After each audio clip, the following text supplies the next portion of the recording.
CEO Money is sponsored by WF News 1 Incorporated. Views and opinions heard on CEO Money are not necessarily the opinion of this station or its management. Material on this program is intended for general information only and should not be taken as specific investment, tax, or legal advice. Welcome to CEO Money, with your hosts Michael Yorba and Mervyn Price, interviewing private and publicly traded industry titans. It's a fast-paced show focusing on CEO achievement stories, industry breakthroughs, disruptive technology, and emerging growth companies. CEO Money keeps you ahead of the curve on private and public equity trends you can't get anywhere else. We deliver tomorrow's trade today. And now, here's your hosts, Michael Yorba and Mervyn Price. Welcome to CEO Money. I'm Michael Yorba, your host, with my trusty cohort, Mervyn Price. Hello again. All right, Mervyn. Today, our first guest, Ed Farone, co-founder, president, Green World Solutions Group. Ed, welcome to the show. Thanks for being here. Good afternoon. It's a pleasure, gentlemen. Thank you for having me. My pleasure. All right, now it's greenworld.solutions for your website, right? That's correct. Okay. I want everybody to get a well-rounded view of your background, who you are, and what Green World Solutions is. Bring that out for us, please. Certainly. Green World Solutions Group is a group that we actually registered in the state of Florida in 2010, September. And it was following a few years of consult that I did in the energy industry for some IT and some small, innovative, sustainable projects, or products, should I say. And it immediately caught my attention, having a science background. And so I expanded myself and extended my education and got into some master's and graduate studies in sustainability and energy management.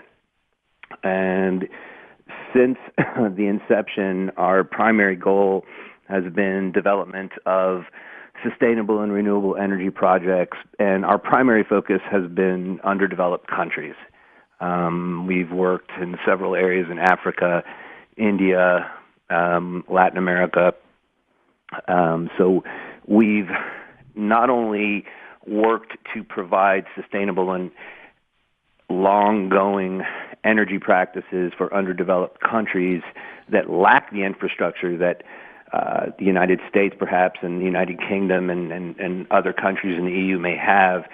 And we've worked very closely with the governments to accomplish waste-to-energy projects, to bring them up to current standards, and serving a dual purpose, of course. First and foremost is to provide a solution to a problem, whether it be waste or whether it be a lack of energy or an insufficient supply of energy. And then we provide a solution to meet the need of that particular government or private client. Well, Ed, I'm looking at your website. Right in the front, it says developers of renewable energy centers, not just renewable energy. Correct. And then as you scroll down, you're looking at wind energy farms, hydroelectric facilities, geothermal. Correct. Waste to energy. I want to get into that one later. Waste to fuel, energy and energy storage.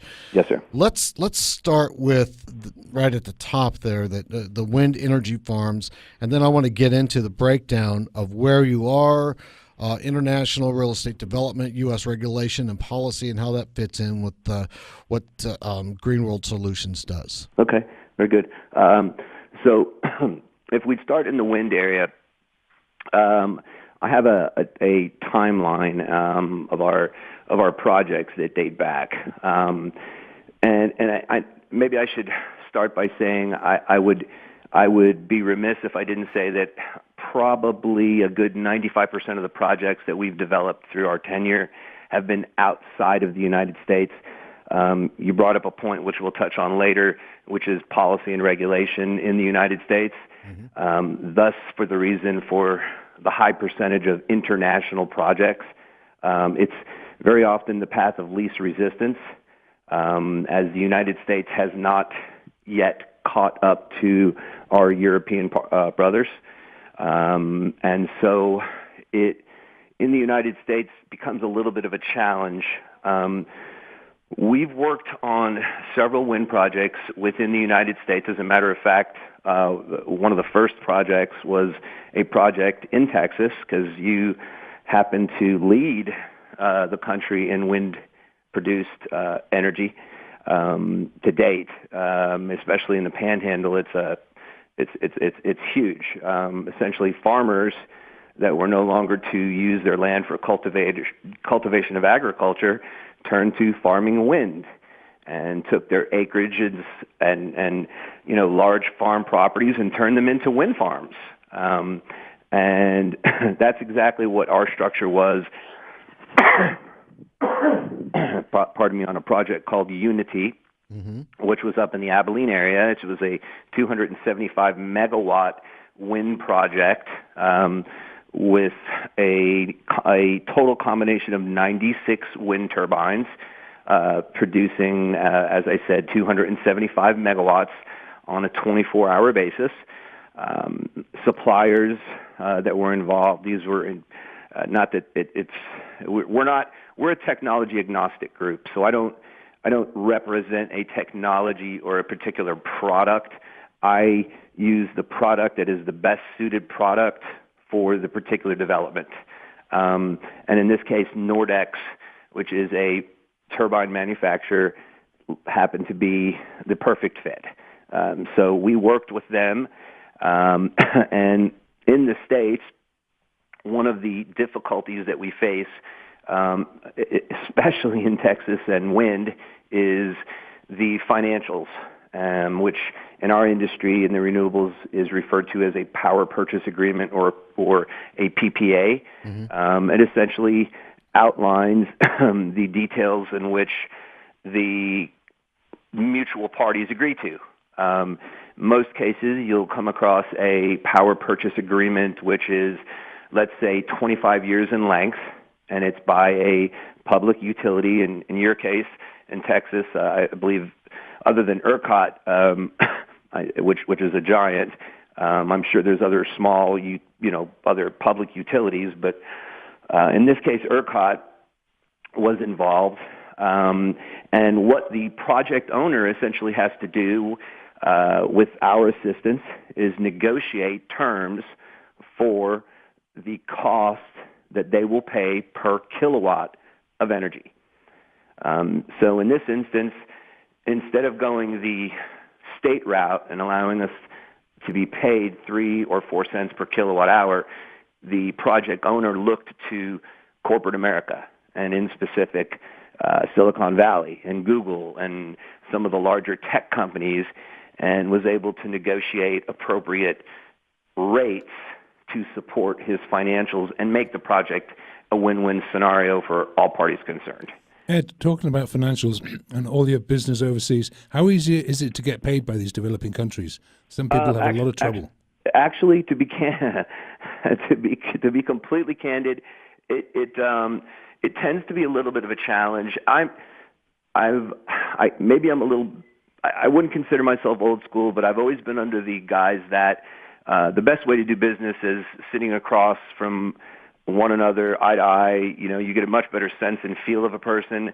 But with that being said, I think the most difficult area that I've had on the planet, unfortunately, I'd have to say, has been Africa over the years.